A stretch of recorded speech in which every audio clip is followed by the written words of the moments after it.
Assalamualaikum warahmatullahi wabarakatuh. Selamat siang semuanya. Perkenalkan, nama saya Muhammad Al-Araf dengan NIM C1C023-128. Di sini saya akan mempresentasikan hasil kerja saya mengenai akad murabahah pada mata kuliah akuntansi syariah. Baik, langsung saja kita memasuki pembacaan materi.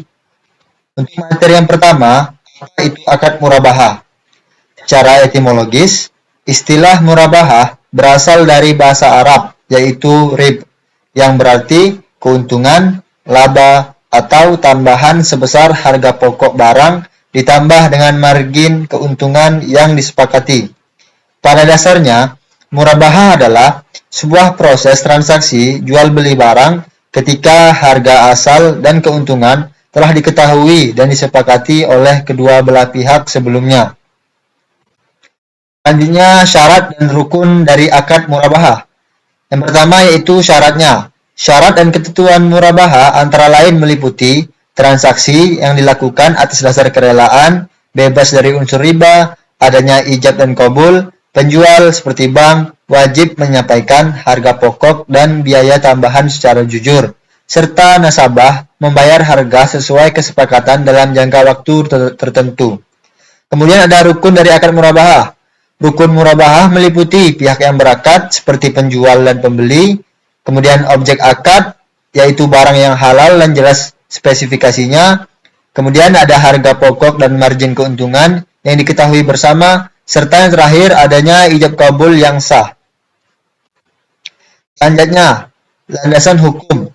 Landasan hukum murabahah bersumber dari beberapa sumber. Yang pertama terdapat dari Al-Quran, seperti pada Quran Surah Al-Baqarah ayat 275 yang menegaskan bahwa Allah Subhanahu wa Ta'ala menghalalkan jual beli dan mengharamkan riba.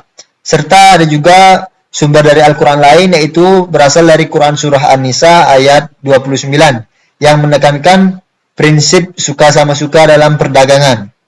Kemudian ada juga landasan hukum yaitu hadis Nabi. Hadis Nabi juga menyebutkan bahwa jual beli yang mabrur adalah pekerjaan yang baik, sehingga murabahah termasuk dalam kategori jual beli yang halal.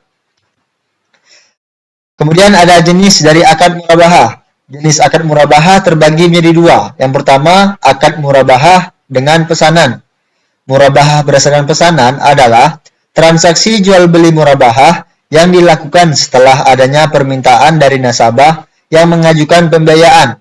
Dalam skema ini, bank syariah baru akan mengadakan barang dan melakukan transaksi jual beli setelah ada pesanan dari nasabah yang ingin memperoleh barang atau aset tertentu sesuai kebutuhannya. Jenis yang kedua yaitu akad murabahah tanpa pesanan. Murabahah tanpa pesanan adalah bentuk jual beli murabahah di mana bank syariah menyediakan barang tanpa mempertimbangkan apakah ada nasabah yang mengajukan pembiayaan atau tidak. Dalam skema ini, pengadaan barang dilakukan terlebih dahulu sebelum adanya transaksi atau akad murabahah. Kemudian ada dasar syariah dari akad murabahah. Dasar syariah murabahah mencakup dimensi normatif. Dimensi normatif ini meliputi Al-Quran, hadis, kaidah fikih, dan lain sebagainya. Kemudian ada dasar syariah ijtihad ulama seperti fatwa DSN MUI, dan juga ada legal formal seperti Undang-Undang Perbankan Syariah, PBI, dan OJK.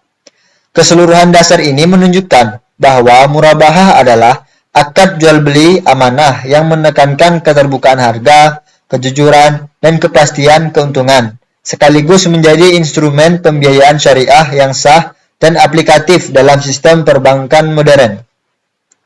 Murabahah bukan hanya sekedar jual beli dengan margin, tetapi juga mekanisme keuangan syariah yang menghubungkan prinsip fikih muamalah klasik dengan kebutuhan ekonomi kontemporer, sehingga tetap relevan dan sesuai dengan tuntunan syariat Islam. Selanjutnya, perlakuan akuntansi PSAK 102.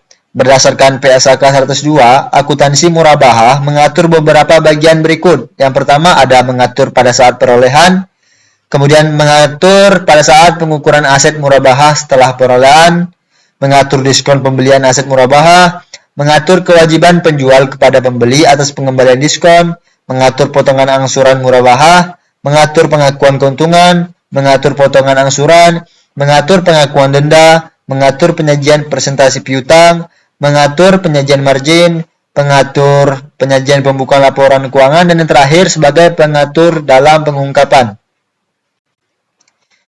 Selanjutnya ilustrasi kasus akad murabahah. Di sini saya mengambil contoh kasus perhitungan pembiayaan pada akad murabahah. Pada tanggal 1 Februari 2018, Pak Agus mengajukan permohonan pembiayaan untuk membeli sebuah mobil dengan harga 100 juta rupiah. Pak Agus memiliki kesanggupan mengangsur selama 24 bulan, yang mana bank melakukan kesepakatan dengan mengambil margin 1,5% per bulannya. Maka penjabaran perhitungannya sebagai berikut. Diketahui pinjaman pokok sebesar 100 juta rupiah, margin sebesar 1,5% per bulan, dan jangka waktunya 24 bulan.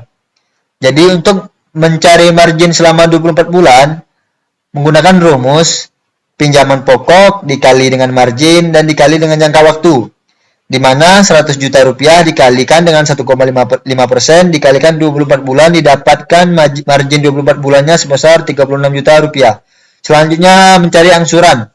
Cara mencari angsurannya yaitu dengan cara 100 juta rupiah ditambahkan dengan 36.000 dibagi 24 bulan. Didapatlah 136.000 dibagi 24 sebesar 5.600.000 per bulannya angsurannya. Baik, dari penjelasan tadi saya dapat menarik kesimpulan bahwa akad murabahah merupakan salah satu instrumen pembiayaan syariah yang paling banyak digunakan dalam praktik perbankan syariah di Indonesia karena sifatnya sederhana, transparan, dan memberikan kepastian keuntungan bagi kedua belah pihak. Murabahah memiliki dasar syariah yang kuat, sebagaimana ditegaskan dalam Al-Quran, khususnya Quran Surah Al-Baqarah ayat 275 dan Quran Surah An-Nisa ayat 29. Kemudian ada juga hadis Nabi tentang jual beli yang mabrur, serta kaidah fikih yang menyatakan bahwa segala bentuk muamalah. Selain itu, perlakuan akuntansi murabahah juga diatur dalam PSAK 102 yang mengatur pengakuan, pengukuran, penyajian, dan pengungkapan transaksi murabahah agar sesuai dengan prinsip syariah dan standar akuntansi Islam. Baik, sekian penjelasan yang dapat saya sampaikan. Apabila ada kesalahan kata maupun sikap, mohon dimaafkan. Saya akhiri. Wassalamualaikum warahmatullahi wabarakatuh.